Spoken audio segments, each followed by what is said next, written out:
The Railway Series, Volume Number 25, Duke the Lost Engine, by the Reverend W. Awdry. Dear friends, an engine lost in the South American jungle was found after 30 years. A tree has grown through its chimney and hornets nested in the firebox. When mended, it gave a good service for 30 more years. The Duke was lost too, not in the jungle, but in his own shed, which a landslide has buried. Not long ago, he was dug out and mended. His own railway has been pulled up, so he is now at the Thing Controllers. Sincerely, the author. Duke looks like a real engine called Prince. You can see Prince running on his own railway at Portmadog in Wales. Small railway engines can be seen at Ravenglass in Cumberland. Story 1.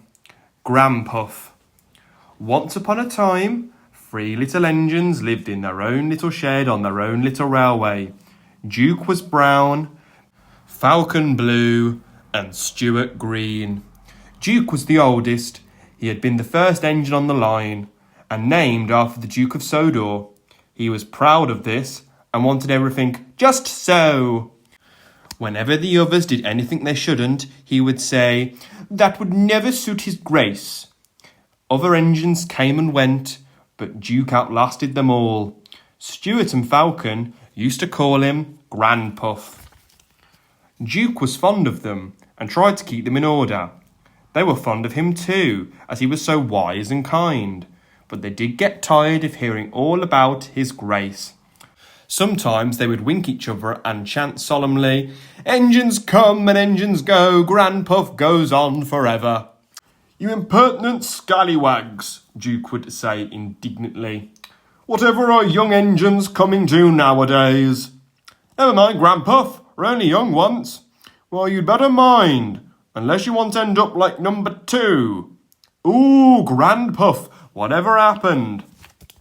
"Number 2, said Duke, "was American and very cocky. He rode roughly and often came off the rails. I warned him to be careful. 'Listen, bud,' he drawled, 'in the States we don't care a dime for a few spills.' 'We do here,' I said, but he just laughed. But he didn't laugh when the manager took away his wheels and said he was going to make him useful at last. Why, what did he do? He turned him into a pumping engine, that's what. He's still there, behind our shed." Stuart and Falcon were unusually good for several days. Stuart and Falcon became useful engines, and all 3 were happy together for many years. But hard times came. The mines closed one by one, and the engines had little to do. At last, their line was closed, and people came to buy the engines. "We'll take Stuart and Falcon," they said, but no one wanted Duke. They thought him too old. "Cheer up, Granpuff," called Stuart as they went away. "We'll find a nice railway, and then you can come and keep us in order." They all laughed bravely, but not one of them thought it would ever come true. Duke's driver and fireman oiled and greased him one last time. They sheeted him snugly and said goodbye. They had to go away and find work. Duke was alone, locked up in the shed. "Where's his grace?" he wondered. "It's not like him to forget me."